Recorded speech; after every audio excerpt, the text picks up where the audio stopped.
Bueno, buenos días a todos. Vamos a hablar de los diferentes servicios que usan KMS para la inscripción, los diferentes servicios de AWS, y vamos a empezar por uno muy conocido. ¿Quiénes de aquí usan Amazon S3? S3. Me imagino que la mayoría. Listo, entonces vamos a empezar por ese servicio. Y Amazon S3, digamos que los que lo usan antes de enero de 2003, saben que uno tenía la opción de crearlo cifrado o dejarlo sin cifrado. Pero desde esta fecha, por defecto, todos los buckets vienen cifrados, ¿cierto? Lo tienen cifrado por defecto. Los nuevos objetos por defecto se cifran utilizando encripción con llaves administradas de Amazon S3. Aquí tenemos varias opciones de encripción en S3, entonces vamos a hablar de cada una de ellas. La primera es Server-Side Encryption, -S3, que es la que está activada por defecto. Cualquier objeto nuevo que se coloque dentro de S3 va a tener una llave administrada por el servicio de S3. También tenemos la opción de Server-Side Encryption de KMS, que aquí vamos a tener más control porque vamos a poder, necesitamos acceso tanto a la llave como al bucket para descifrar y recuperar un objeto. También tenemos la opción de Server-Side Encryption utilizando una llave propia que tengas, pero ese caso, pues digamos, no lo vamos a discutir en esta presentación, pero es una opción que se tiene también de encripción en S3. Entonces, las opciones de cifrado en reposo que tenemos en S3, vamos a hablar de cada una de ellas. Entonces, vamos a hablar de Amazon S3 Managed Keys. Esta es la opción por defecto y es una opción gratuita. Son llaves administradas por el servicio de S3. S3 administra las políticas de estas llaves y la rotación. O sea, yo no puedo modificar las políticas de estas llaves. Eh, y las llaves se rotan regularmente por el equipo de S3. La segunda opción son las llaves de KMS. Con esta opción, además, tienes visibilidad de todas las llamadas a las APIs que se haga KMS en CloudTrail, por si lo necesitas para requisitos de auditoría.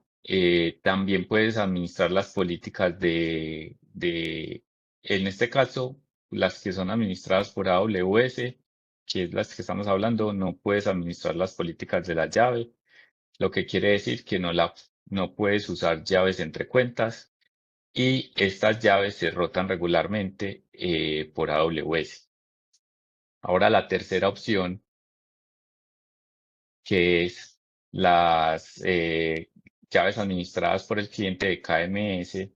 Aquí hay una capa adicional de control de acceso que lo que significa es que uno puede modificar las políticas de las llaves, las políticas de recurso de esta llave, lo que me permite controlar quién puede usarla y quién puede administrar esa llave.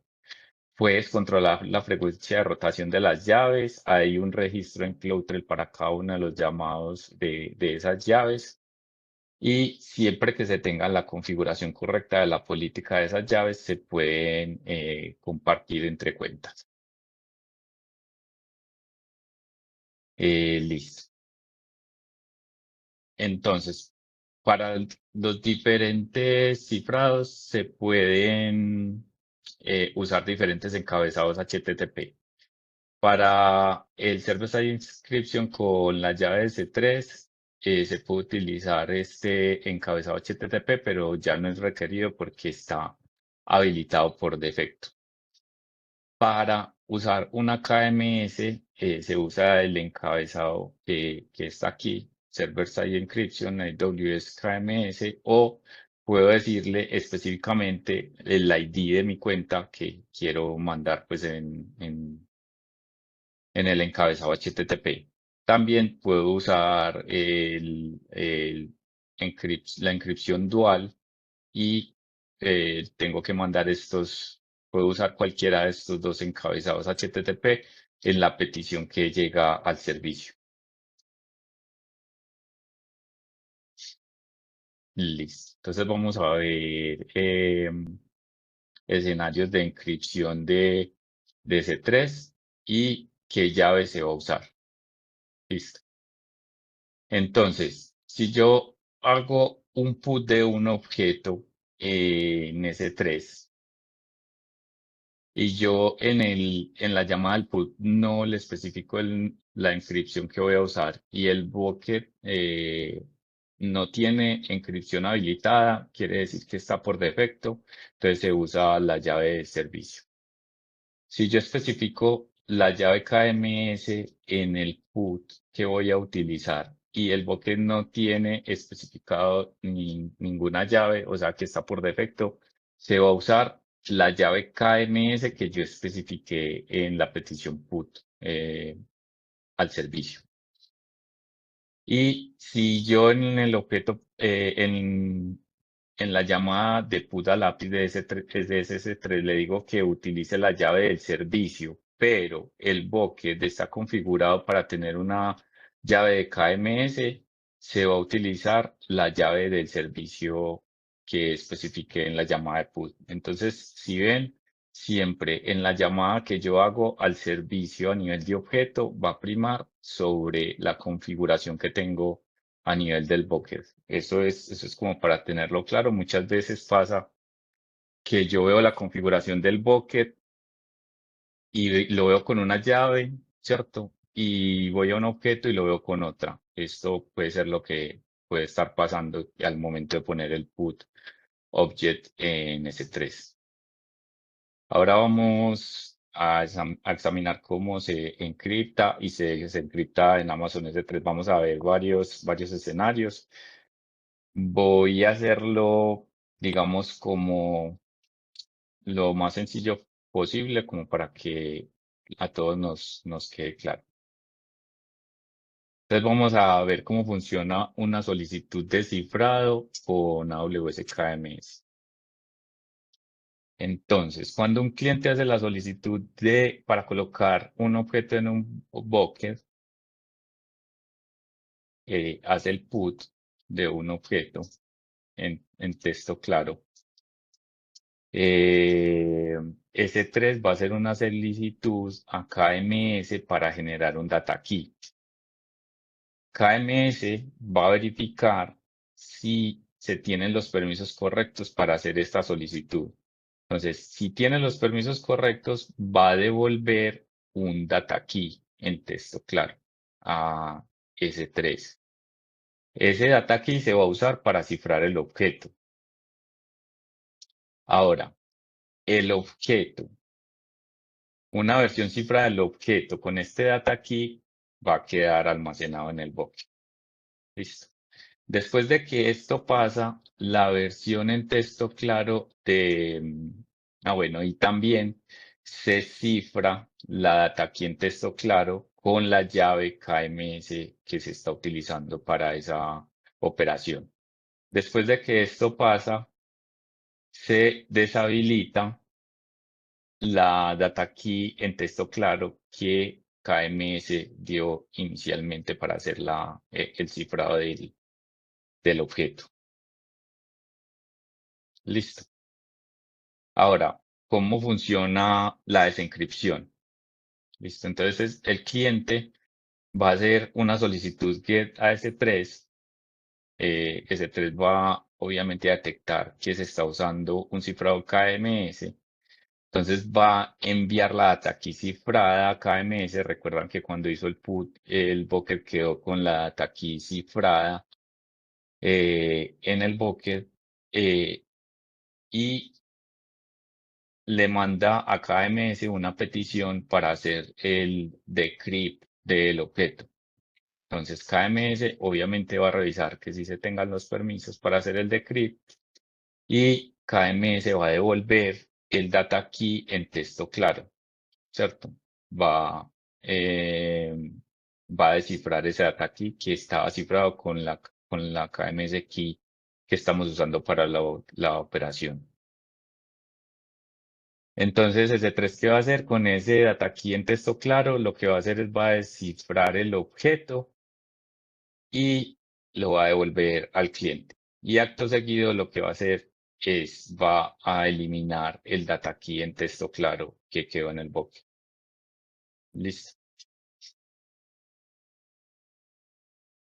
Entonces ahora vamos a hablar de una opción que tenemos y es usar S3 bucket keys. Entonces, ¿por qué S3 bucket keys? Pues básicamente por optimización de costo, ¿cierto? Em, ¿Qué pasa? Nosotros en un bucket podemos tener miles de millones de objetos con cargas de trabajo haciendo, digamos, puts y gets en todo momento. ¿En qué se traduce eso? Eso se traduce en costos. En cada llamada a las APIs de KMS nos van a subir los costos de S3 casi que más a lo que vale el mismo servicio de S3. Entonces, ¿qué se creó aquí? Se creó una llave intermedia que se deriva de la data key que trae KMS. Entonces, ¿esto qué es lo que traduce? En que las llamadas hechas a KMS se van a disminuir significativamente. Pues este no es un, digamos, valor exacto para todos los clientes y puede variar de cliente a cliente, pero pues se ha visto que el costo de KMS en S3 usando esta opción puede reducirse hasta un 99%. ¿Listo? Pero entonces ahí viene la pregunta, que me la van a hacer y me la han hecho. Que, ¿hay alguna desventaja en usar los data keys a nivel de seguridad? ¿Cierto? Em, no, porque la bucket key no es una llave que le pertenezca al bucket. ¿Cierto? Es una llave que se crea para proteger el objeto de manera temporal mientras están haciendo operaciones de encriptado y desencriptado. Y esto lo vamos a ver más adelante porque vamos, así como vimos cómo se encripta y se desencripta un objeto en S3, vamos a ver cómo se encripta y se desencripta un objeto usando las bucket keys. ¿Listo? Entonces, vamos a hacer lo mismo, el mismo ejercicio, vamos a encriptar, vamos a ver cómo funciona la encripción de un objeto. Un cliente hace un put al bucket de un objeto en texto claro. Eh, el S3 hace la solicitud de cifrar con KMS, ¿cierto? KMS devuelve un data key, que ese data key ya se va a utilizar como la bucket key, ¿cierto? Entonces, S3 usa y de ahí, de ese bucket key, va a generar un data key en texto claro. Listo. Esto se llama encripción de la encripción, ¿cierto? Entonces aquí a mí me van a generar un data key que voy a guardar temporalmente para hacer operaciones criptográficas y ese bucket key voy a generar un data key en texto claro. Listo. Entonces, ¿qué hago con ese data key en texto claro? Voy a cifrar el objeto y adicional voy a cifrar ese data key con la bucket key. Acto seguido, voy a destruir la data key en texto claro que había traído la primera vez que hice la operación. Listo. Ahora, ¿qué pasa cuando yo voy a encriptar un objeto que no es la primera vez? O sea, yo ya tengo un bucket key y yo hago el put, ¿cierto? Entonces ese 3 se da cuenta que ya hay un bucket key y de ese bucket key se genera una data key en texto plano para cifrar el objeto y una versión cifrada de ese data key a través del bucket key. Listo. Y acto seguido se va a eliminar el data key en texto claro. Entonces, la diferencia acá, si ven, es que las peticiones subsecuentes desde la primera petición que yo hice para poner un put de un objeto no van a ir a KMS. Listo, en este caso, si ustedes ven, en ningún momento hice una llamada KMS y eso lo que hace es que me reduce los costos de las llamadas a las APIs de KMS. Listo. Igual, vamos a hacer lo mismo, pero para descifrar. Entonces, cuando yo voy a descifrar, yo tengo el objeto cifrado y tengo el S3 Bucket Key cifrado con la KMS. Entonces, vamos la primera vez, tenemos que ir a KMS para que nos descifre el Bucket Key. Después de tener el Bucket Key, vamos a generar un data key en texto plano y con ese data key en texto plano lo que vamos a hacer es que vamos a descifrar el objeto y se le devuelve al cliente. Esto pasa la primera vez que yo quiero desencriptar un objeto con data key y se destruye la data key en texto claro. Las peticiones subsecuentes, miramos que ya el objeto está cifrado y que hay una S3 Bucket Key dentro del bucket.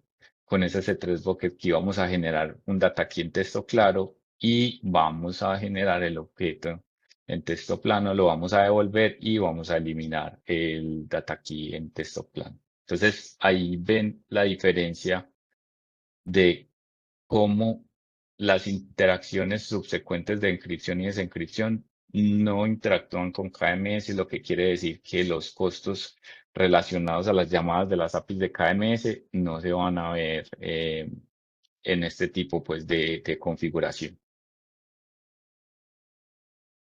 Listo. Bueno, no sé si hay alguna pregunta. Y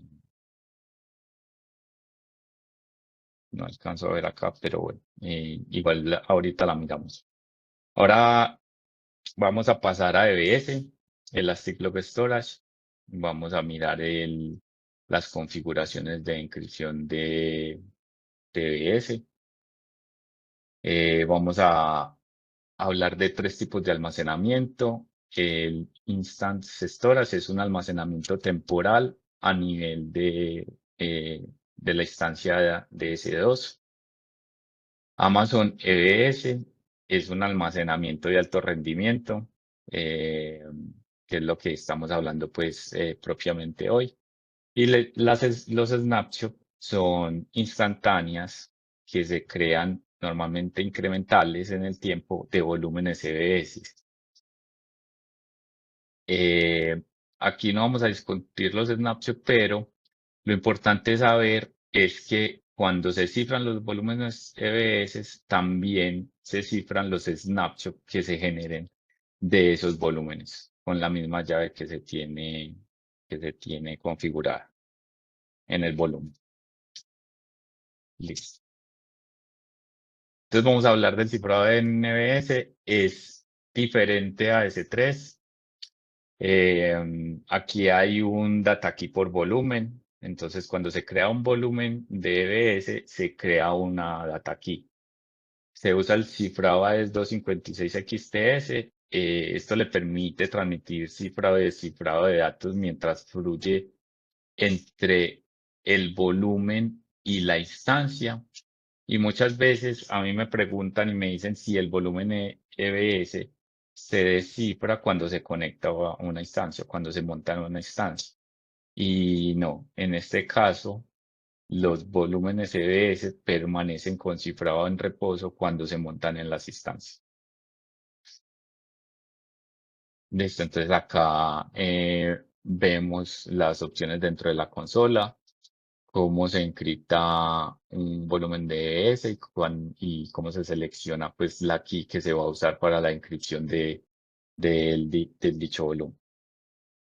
Y vamos a entrar a las operaciones que se hacen en EBS de inscripción y desencripción. La primera que vamos a hablar es cuando se crea el volumen. Entonces, ¿qué sucede cuando se crea el volumen? Primero, parece muy obvio, pero pues hay que tenerlo en cuenta. Hay que tener autorización para KMS y para EBS. Listo. Aquí hay dos APIs que se usan, que AMS Generate Data Key Without Plain Test pues esa es la API que se necesita en KMS y también las de EBS, obviamente la de crear volumen.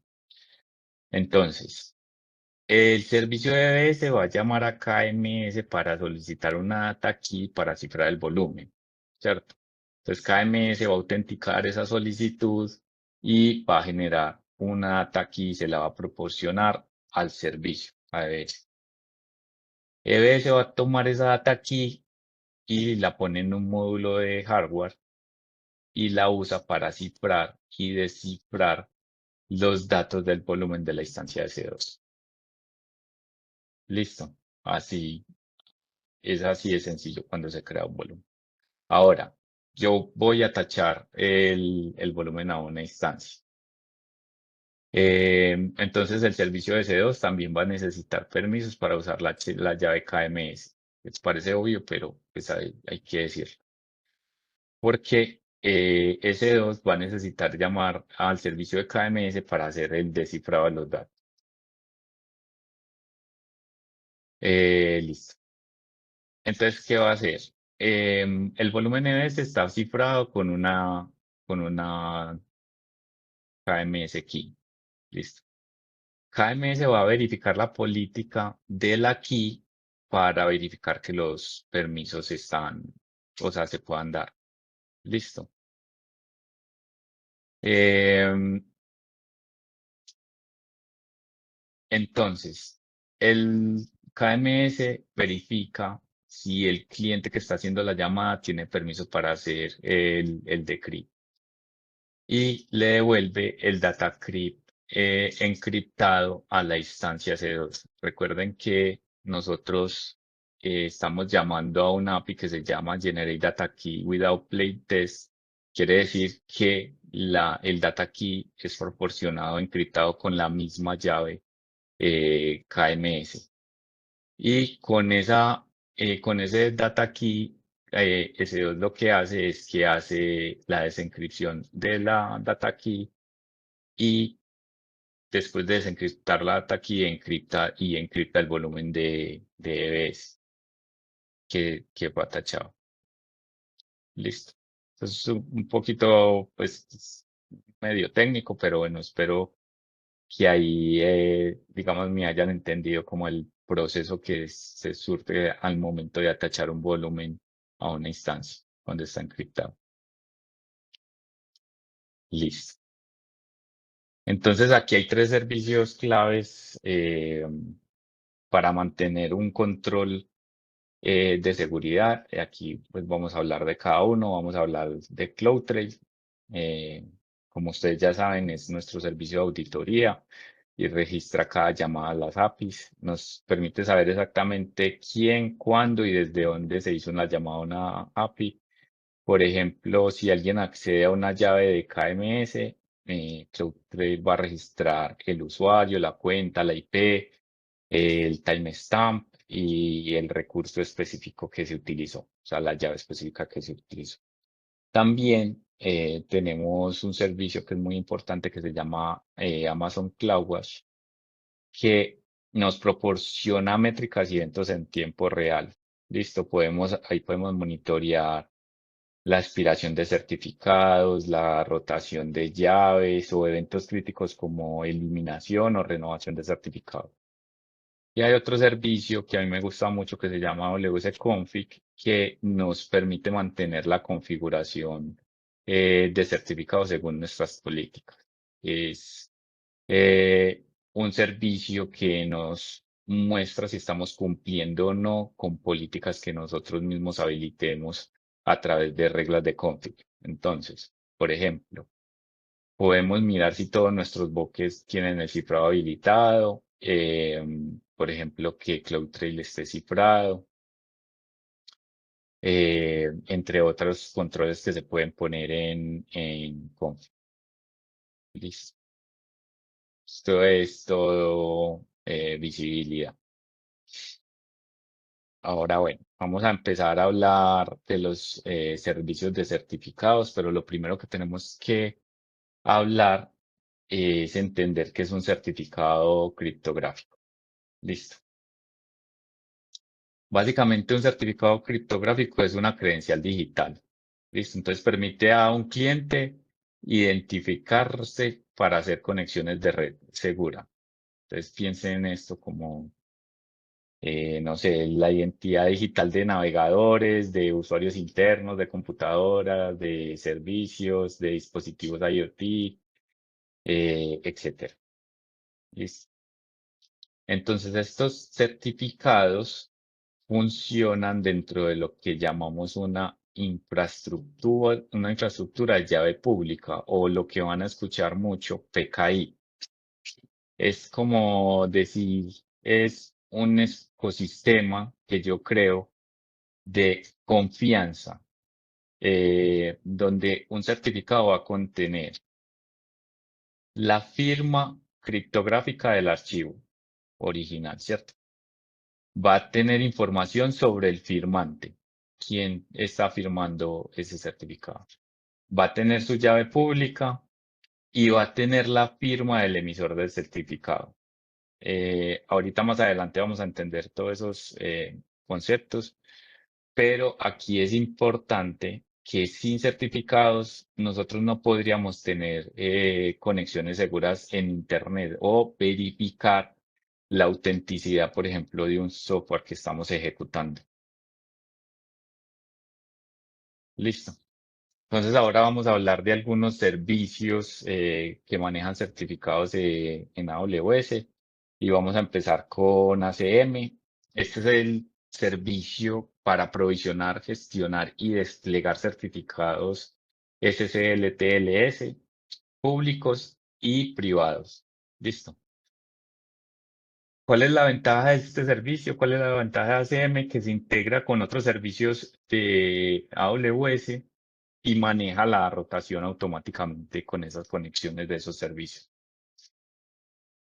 Tenemos otro servicio que me parece a mí muy ganador, que es el Privacy A, el AWS Privacy Certificate Authority, que nos permite crear nuestra propia autoridad de certificación sin ninguna inversión inicial y sin los costos de mantenimiento que tienen tener una propia CA. Pues a los que ya aquí, digamos, les ha tocado crear una CA desde cero on-premise, pues saben de qué les estoy hablando.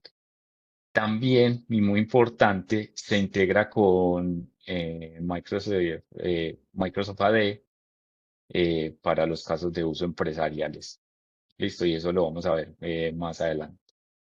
AWS Signer, que es un servicio completamente administrado para la firma de código y eso asegura pues la confianza y la integridad de nuestro código. Y tenemos otro servicio que se llama IAM Roles Anywhere, que lo que permite es el acceso externo a recursos de AWS usando credenciales de corta duración. Listo, esto mejora pues nuestra postura de seguridad significativamente. Entonces empecemos a hablar del primer servicio de ACM y vamos a hablar ACM y aquí digamos que me gusta mucho esta diapositiva porque es como un orquestador. Listo.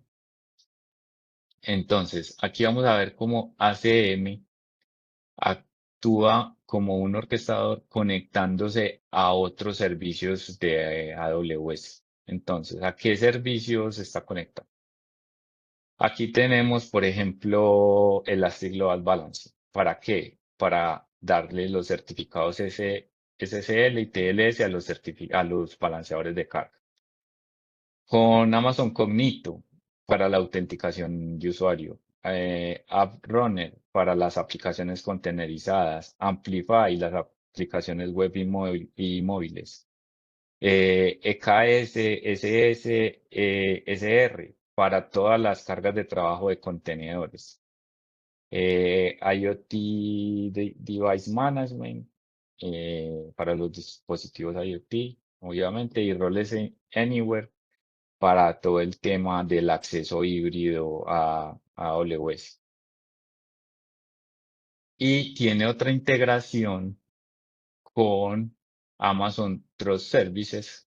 Como sea pública, significa que nosotros podemos obtener certificados públicos confiables de manera automática. Listo. Entonces, ¿qué les quería mostrar acá? Que ustedes ven, si nosotros no tuviéramos ACM, la complejidad de manejar certificados para todos estos servicios, manejar los certificados públicos, tener todo el tema de logueo de quién hace qué, quién genera certificados, y qué certificados se van a vencer, cuáles se renovaron, sería, digamos, una tarea pues operativamente muy costosa. Y eso es lo que nos ayuda a mejorar este servicio de ACM. Eh, listo.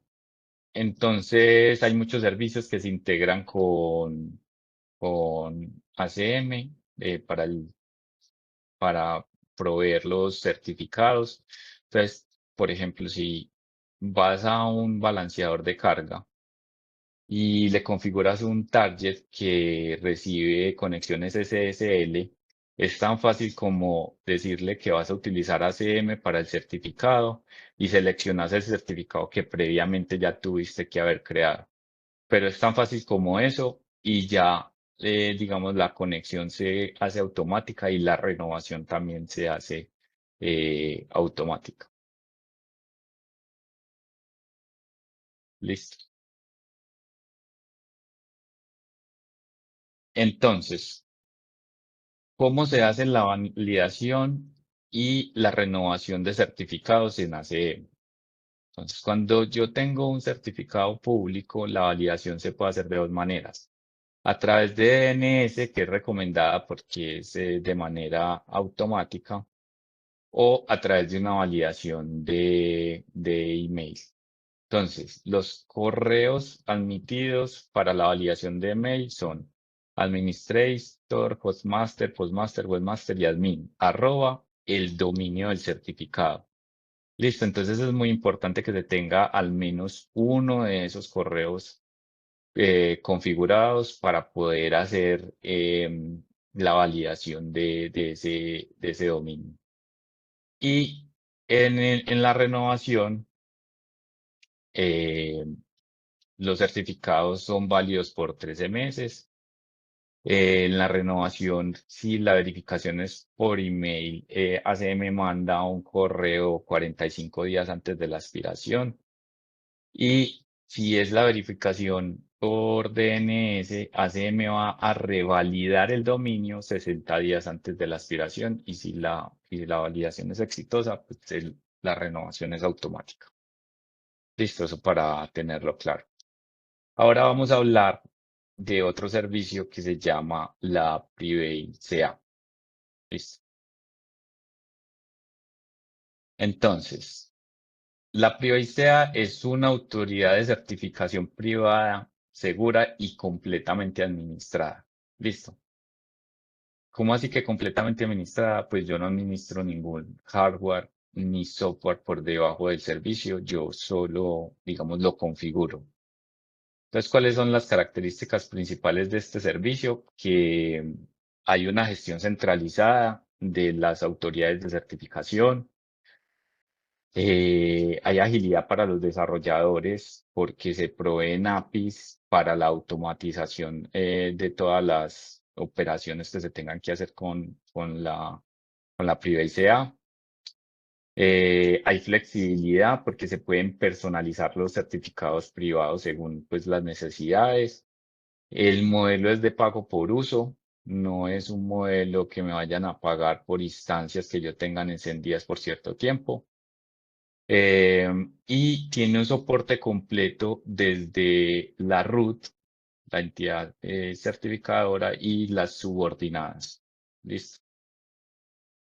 Entonces, aquí digamos que lo más ganador de este servicio es que no tenemos que manejar hardware especializado para poder tener nuestra propia PKI, porque AWS maneja toda la infraestructura por nosotros.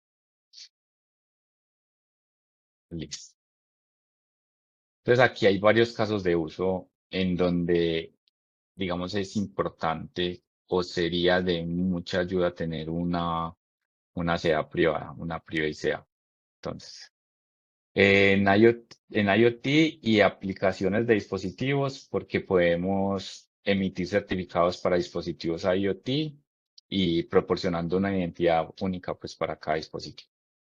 En Service Mesh y contenedores, porque podemos implementar el cifrado extremo a extremo para recursos de AWS o con servidores on-premise. Esto pues es, digamos, muy importante para arquitectura de microservicios. También podemos generar certificados en tiempo real para cargas de trabajo de Service Mesh y contenedores que, por ejemplo, necesiten certificados dinámicos. Y también podemos generar certificados de identidad. ¿Cómo así certificados de identidad? Que me validen la identidad de un dispositivo, de usuarios, de máquinas, hasta de objetos unidos al dominio de Microsoft Active Directory. Eh, Listo. Entonces, la pregunta es, ¿cuándo usar una SEA privada? Eh, Cuando necesitamos tener un control sobre nuestros certificados. Cuando, por ejemplo, tenemos requisitos de cumplimiento específico de alguna autoridad externa o interna, eh, o cuando necesitamos certificados personalizados que las SEAs públicas no pueden proporcionar. Listo. Entonces, como lo hablamos, una de de las grandes ventajas de la privacidad, de la SEA privada, es la personalización. Listo. Entonces, ¿yo qué puedo personalizar con AWS Privacidad? El tiempo de vida, podemos poner periodos de validez específico de los certificados según las necesidades. Podemos agregar campos específicos que necesitemos dependiendo de nuestros casos de uso, atributos flexibles, podemos crear certificados con cualquier nombre de SN que necesitemos y podemos soportar algoritmos adicionales de llave privada y algoritmos y longitudes también adicionales de esas llaves privadas. Como ya lo dijimos, esto funciona muy bien para Kubernetes y Service Mesh, para Roles Anywhere, para dispositivos IoT y para Microsoft Active Directory, para usuarios y dispositivos que están agregados al dominio. Y listo. Esta es una pregunta muy común eh, que uno se hace, pues sí es súper válida y entonces empieza uno a mirar. Primero, ¿qué es la jerarquía de una CA? Pues la CA siempre va a tener una entidad root, que es la entidad, digamos, como raíz, y de ahí va a tener unas o varias entidades subordinadas, eh, o llamémoslas intermedias, y al final va a haber un certificado de entidad final, que es el que uno ya ve en las aplicaciones o en los dispositivos, en los PCs. Listo. Em, entonces, ¿por qué tener subordinadas? ¿Por qué no tener solo una root CA? ¿Y cuál sería, digamos, como los beneficios de tenerla? Aquí, si ustedes ven, Si a mí se me compromete la root CA, por algún motivo, la llave privada de esta root la obtiene alguien malicioso, todo este ecosistema ya quedó comprometido. Diferente, si yo tengo tres niveles y solo se me comprometió esta subordinada, yo lo que puedo hacer es revocar todos estos certificados y decirle a esta intermedia que genere otra subordinada y firme esas nuevas entidades que estaban firmadas con esa subordinada. Eh, entonces, digamos que uno crea varios niveles es para tener, digamos, menos riesgo de que algo así pueda pasar, de que una, una subordinada o una root pueda ser, se pueda comprometer y podamos comprometer todo el sistema.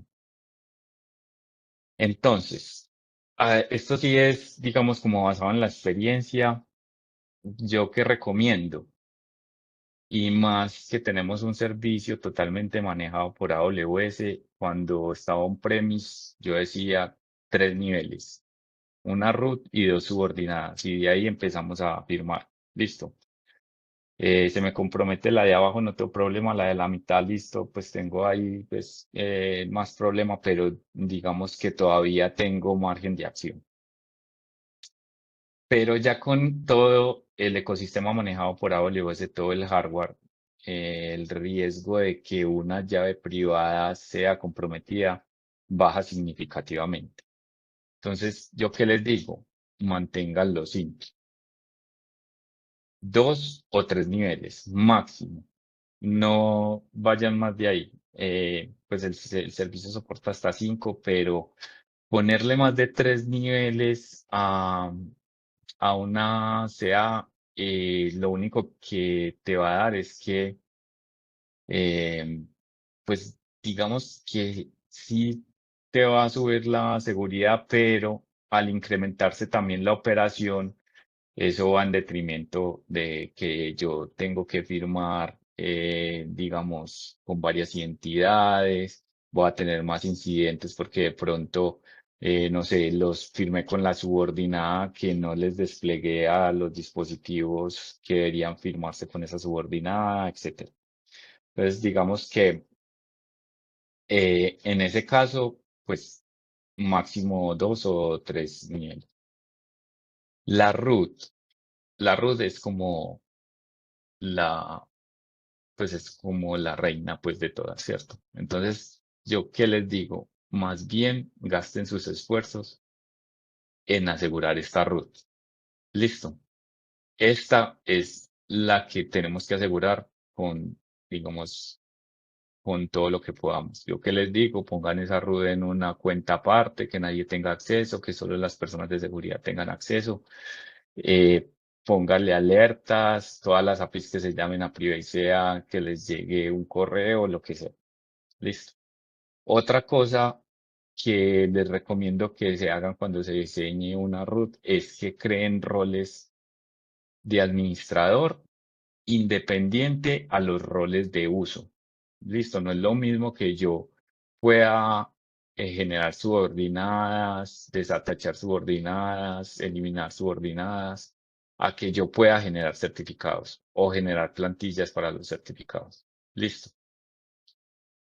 Otra recomendación es que implementen una estrategia de revocación. Ya vamos a hablar más adelante de esas estrategias, pero implementen OCSP o CRL en su defecto, si no pueden manejar solo OCSP, que ahorita lo vamos a ver. Em, y tengan alertas de la renovación. Si son servicios de AWS, digamos que estamos cubiertos, se hace automáticamente, igual tengan las alertas. Pero si no son servicios de AWS, tengan varias alertas faltando varios días antes de la expiración para que no se vaya a pasar pues la revocación de los certificados. Esto también me lo preguntan mucho y me dicen, venga, pero yo tengo que tener una estrategia de recuperación ante desastres. Y sí, muy bien que AWS me está manejando toda la infraestructura, pero por cumplimiento yo tengo que estar en otra región. listo, con todos mis servicios. Entonces hay dos opciones. Una es que pones la root en una región y pones otra root en otra región. Esas root no se van a hablar. O sea, son, digamos, dos ambientes totalmente diferentes. Listo.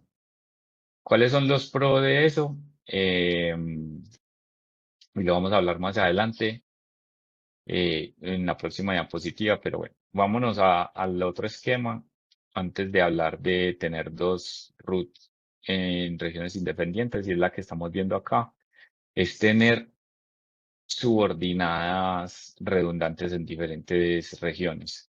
¿Qué es lo bueno de esto? Que solo tengo una root, que no tengo que manejar pues dos root ni las tengo que desplegar en todos mis keystore de todas mis máquinas, dos root independientes, sino que solo una.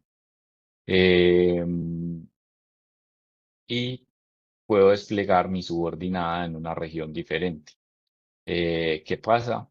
Que si se va a la región donde está la root, pues voy a tener un problema si necesito hacer una operación criptográfica contra esa root. Y lo que les estaba contando de tener roots en diferentes regiones, pues digamos que ahí sí tengo full eh, redundancia de todo mi ambiente, pero yo tengo que desplegar esas dos root a todas mis, digamos, a todos mis keystores de todas mis máquinas o a todos mis clientes que van a usar la SEA privada. Entonces ahí están pues como los pros y los contras de los dos, eh, pero de cualquier manera se puede hacer. Entonces ahora vamos a hablar de lo que les hablaba de la validez y la revocación de los certificados. Entonces los certificados de SEA siempre tienen una validez que está predefinida y se establece por el administrador, por el que crea el certificado, ¿cierto? Entonces, ¿qué pasa? Que entre más arriba el certificado mm, puede generar incidentes a todos los certificados que están firmados con ese certificado más arriba. Listo, para que lo tengan en cuenta.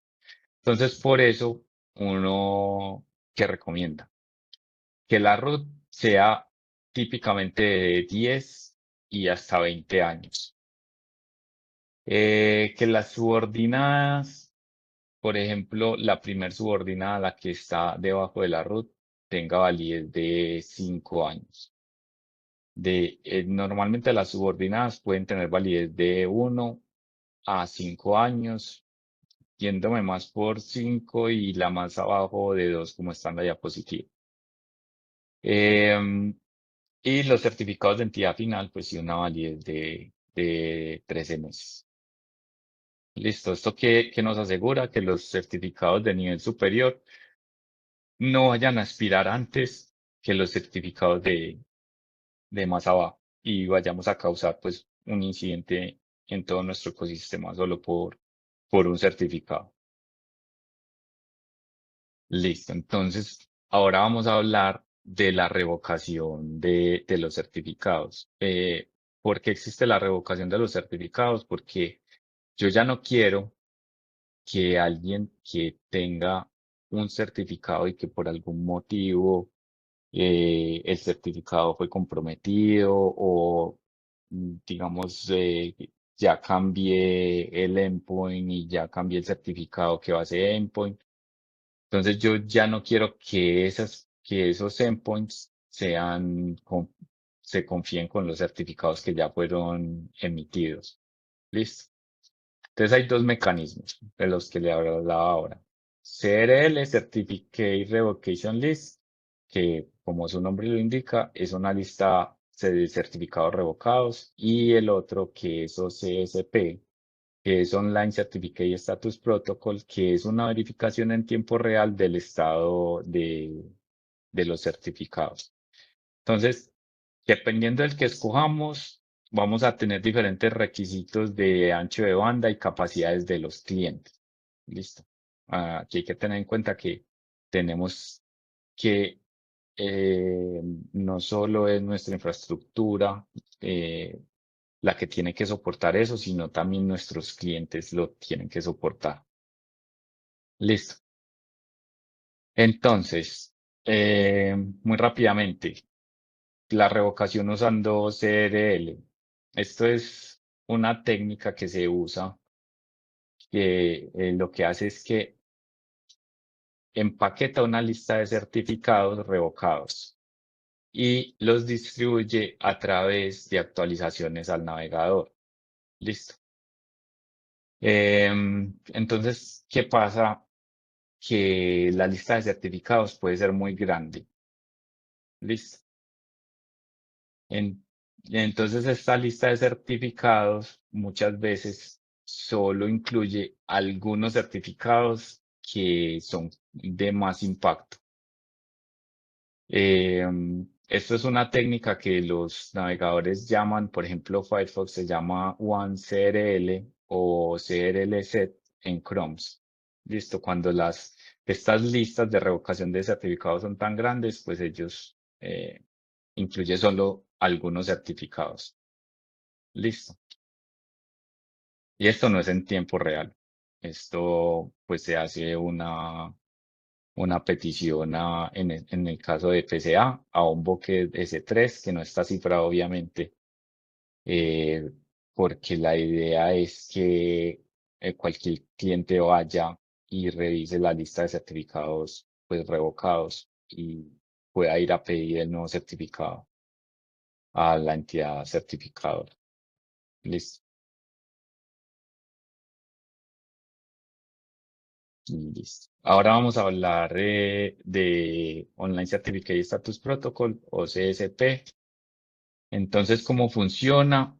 Los clientes llaman un endpoint de OCSP con un identificador del certificado y el cliente va a recibir un estado de, va a decir, el certificado está bueno, el certificado está revocado o yo no conozco ese certificado. Listo. Esas respuestas del OCSP, están firmadas, entonces los clientes van a poder confiar en la autenticidad pues, de esa respuesta del ¿Cuál es la ventaja de tener este tipo de validación? Es que es una validación en tiempo real, ¿cierto? Y elimina la necesidad de almacenar y gestionar pues, archivos grandes como lo vimos en la CRL. Se usa mucho para dispositivos de IoT y aplicaciones móviles. Aquí para tener en cuenta, AWS ofrece el servicio de OCSP totalmente administrado y está disponible como configuración en el servicio de privacidad. No hay que hacer nada adicional. Entonces, ¿cómo es el flujo de la revocación de un certificado? Entonces, la privacidad actualiza los responders de OCSP con los certificados revocados. El cliente inicia un request del certificado para establecer una conexión TLS. Eh, el, el cliente hace un query al endpoint de OCSP para revisar el estatus del certificado. Entonces, si la respuesta no está en caché o es inválida, pues se tiene que ir directamente al endpoint o al responder de OCSP. El OSCP responde a la caché de CloudFront, pues para que lo guarde en caché y le responda al cliente. eh, y después se le envía la respuesta al cliente, que ya el cliente, acto seguido, pues genera la conexión, si es que tiene que ir a generar un nuevo certificado, si el certificado fue válido. Listo. Entonces, si ustedes ven, el cliente tiene que ir tanto al servidor web como a un segundo endpoint de OSSP para revisar la validez del certificado.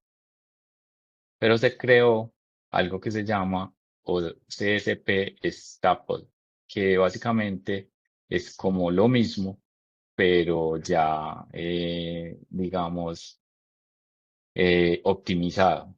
Listo. Es básicamente como su nombre lo indica, es que el servidor obtiene la respuesta de OSSP. El servidor es el que va a ir al endpoint de OSSP en CloudFront y va como a grapar, por así decirlo, em, el certificado con la respuesta del handshake que hace el cliente al servidor.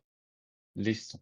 Entonces es lo mismo, solo que ya el cliente no tiene que preocuparse de ir a un endpoint, a dos endpoints, sino que solo va a ir al server y el server es el que va y hace toda la validación con OSCP y le va a responder en el handshake de TLS al cliente si el certificado ha sido revocado o no. Listo. Entonces, ¿cuál método de revocación elegir? Pues digamos que el último que vimos sería el generalmente recomendado, pues a las características que tiene de tiempo real y que la responsabilidad queda todo pues como el servidor. Listo. Esto es si sus aplicaciones soportan TLS.2 o superior y funciona muy bien especialmente para IoT y dispositivos móviles. También se puede hacer una combinación entre CRL y OCSP. La CRL se puede configurar como respaldo para clientes que no soporten OCSP. Y esto es útil cuando se necesita soportar protocolos TLS Legacy como nuevos. Solo OSCP, cuando utilizar solo OSCP, cuando la infraestructura de servidor, porque eso también lo tiene que soportar el servidor web, no soporta el stapling. Listo. Para ese caso usaría yo solo SSP. Eh, pero pues le delega la responsabilidad al cliente que tiene que manejar esa segunda conexión. ¿Y cuándo usaría yo CRL solo? Para aplicaciones legacy o con TLS 1.0 o 1.1, que espero que no haya muchas. Cuando los certificados no se revocan frecuentemente o cuando pueden manejar el riesgo de no obtener pues, el certificado en tiempo real. Pues cuando no es muy riesgoso que yo no necesite saber si el certificado fue revocado o no en tiempo real. Listo. Ahora vamos a hablar de los conectores de PrivCA. Listo. Entonces, ¿por qué son importantes los conectores y por qué vamos a ahondar en ellos? Porque la idea de PrivCA es que se pueda reemplazar las PKI on-premise, ¿cierto? Normalmente las PKI on-premise estaban atachadas a un servicio de Active Directory donde se generaban los certificados para los máquinas, servidores, impresoras, usuarios, etcétera. Y se tenía un procedimiento de auto-enrollment. Listo. Em, entonces, ¿qué puede hacer la privacidad? La privacidad tiene varios conectores donde yo teniendo una única infraestructura puedo manejar certificados para dispositivos móviles, para Active Directory, para Kubernetes y pues y más usos empresariales que se le puede dar. Esto ¿para quién es importante? Por ejemplo, para empresas que ya tienen una infraestructura de PKI y se quieren hacer una migración a la nube sin tener pues, que volver a desplegar pues, toda la infraestructura. Y vamos a hablar del primer conector, el de Active Directory. Básicamente, eh, ¿cuáles son pues como las bondades del Active Directory? Es que primero que yo puedo migrar ese servicio a la nube y yo no tengo que tener una infraestructura ya creada para eso. Listo. ¿Cómo cobra Privacea? Privacea cobra por cada nivel, o sea, por la root cobra $400 mensuales, por una subordinada que firme esa root otros $400 y cobra un valor por cada certificado que es firmado por esa root. y no hay ningún costo pues de infraestructura. Listo. Entonces, ¿por qué se creó este conector? ¿Qué pedían los clientes? Querían una privacidad, ¿cierto? Pero también querían que funcionara con Active Directory, pues porque la mayoría de las empresas utilizan la PKI de Active Directory. Listo. Yo quiero que el autoenrollment funcione. Pues eso es lo que pedían los clientes, que funcione el autoenrollment, pues o sea, que sea transparente. Y lo último que, digamos, eran unas peticiones que se le hacía al equipo de servicio es que yo no quiero reentrenar a mi equipo que ya administra la PK Interle on-premise, ¿cierto? Yo quiero que ellos sigan manejando sus grupos de seguridad, sus plantillas, em, su configuración de auto-enrollment, todo como se hace en el directorio activo.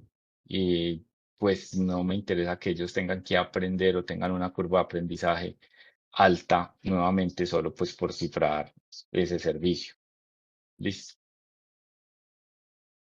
Entonces, bueno, aquí les dije cuáles eran pues como los beneficios y les voy a mostrar cómo funciona entonces PrivacyA con Active Directory. Listo. Entonces, aquí tienes on-premise, aquí está el Active Directory normal y un objeto del directorio activo unido a ese dominio. Aquí en una VPC vamos a crear un servicio que se llama AWS Directory Service, que básicamente lo que va a hacer es que se va a conectar a nuestro directorio activo eh, on-premise.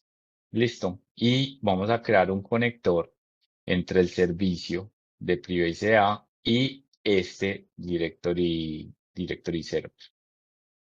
Entonces ahí lo que va a pasar es que tienes conectado el servicio pues con la, la root y las subordinadas que creaste con el directorio activo que tenés on-premise. Listo.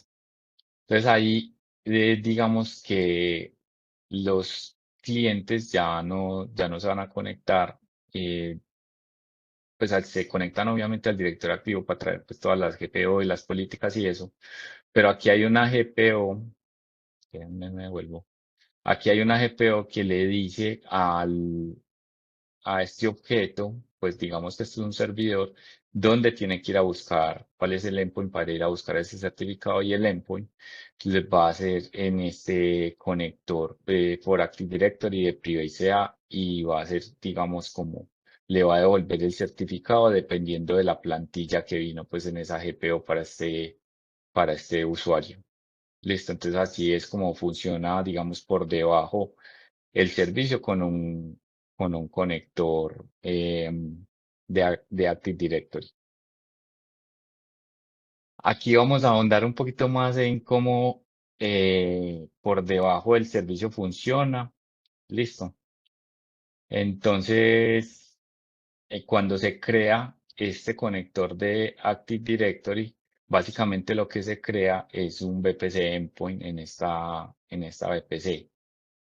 Em, entonces, en ese endpoint es donde todos los usuarios, computadores, controladores de dominio van a llegar. Ahí van a decir, yo necesito un certificado.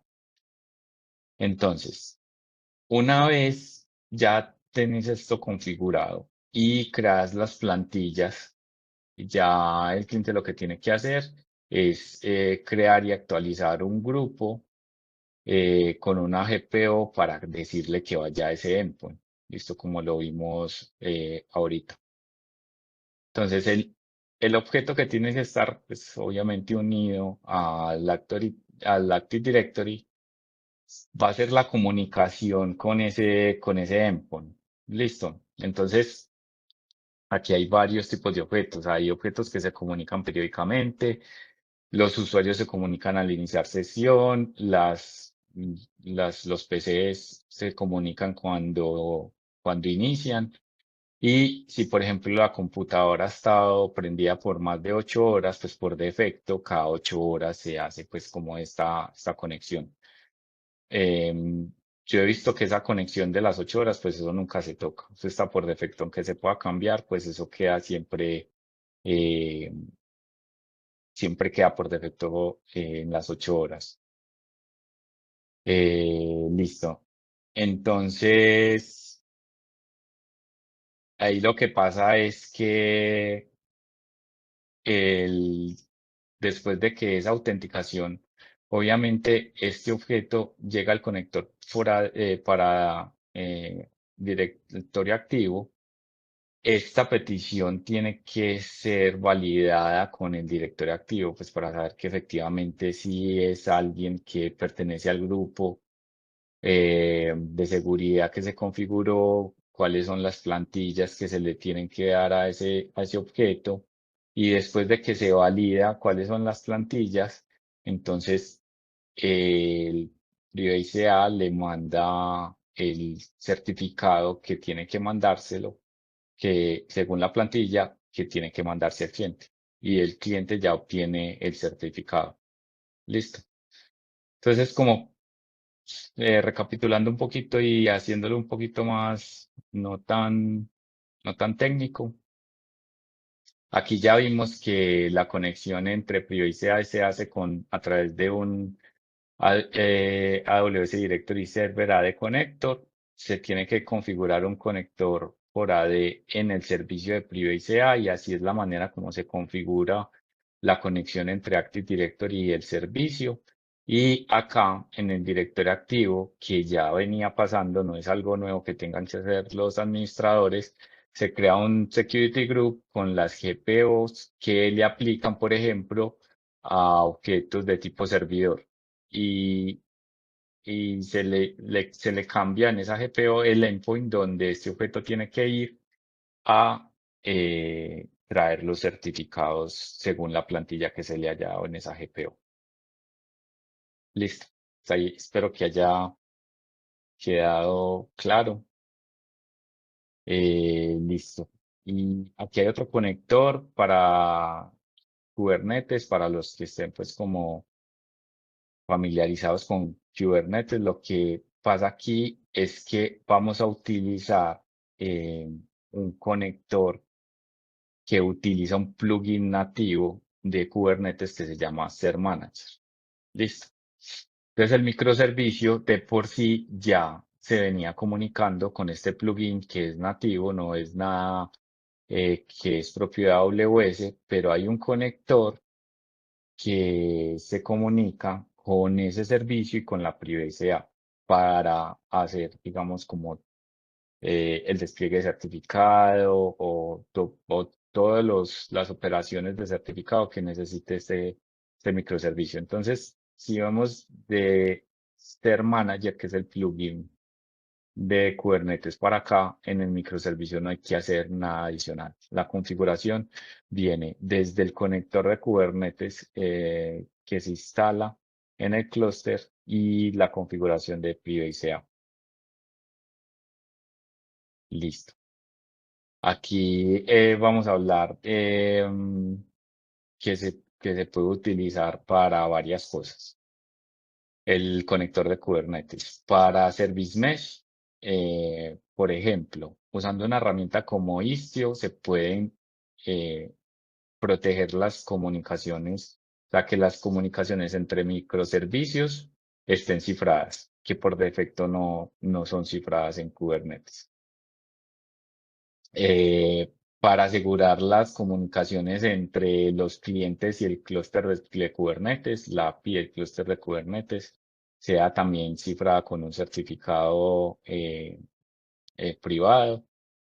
Eh, También puedes decidir si quieres terminar ese certificado TLS a nivel de un balanceador, por ejemplo acá, o a nivel de pod. Y las comunicaciones se pueden configurar de manera mutual TLS a través de los pods.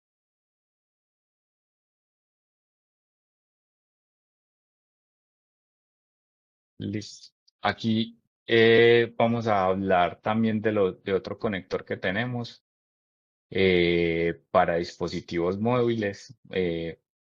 Básicamente es que nosotros podemos utilizar una herramienta de manejo de dispositivos móviles, MDM, por sus siglas, y podemos manejar los certificados que maneja esa herramienta a través de la PRIVACA.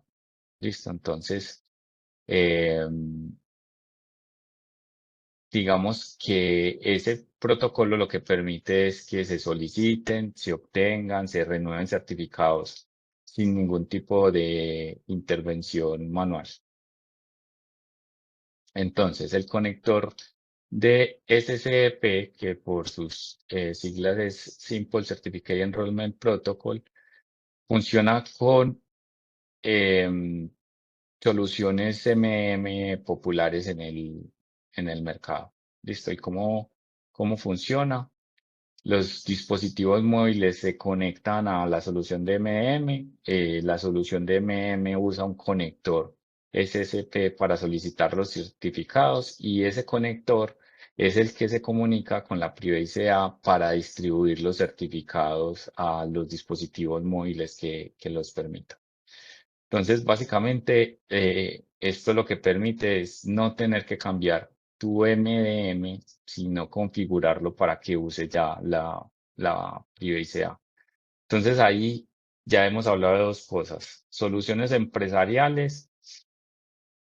Cuando yo tengo mi Active Directory, tengo auto-enrollment y estamos hablando de que si adicional a eso tenemos una solución de MDM para todos los dispositivos móviles que quieran eh, com- conectarse a información de la compañía, también podemos suplir esa funcionalidad con la misma privacidad. No quiere decir que aquí estemos hablando de otra root, de otra entidad certificadora, sino que puede ser la misma.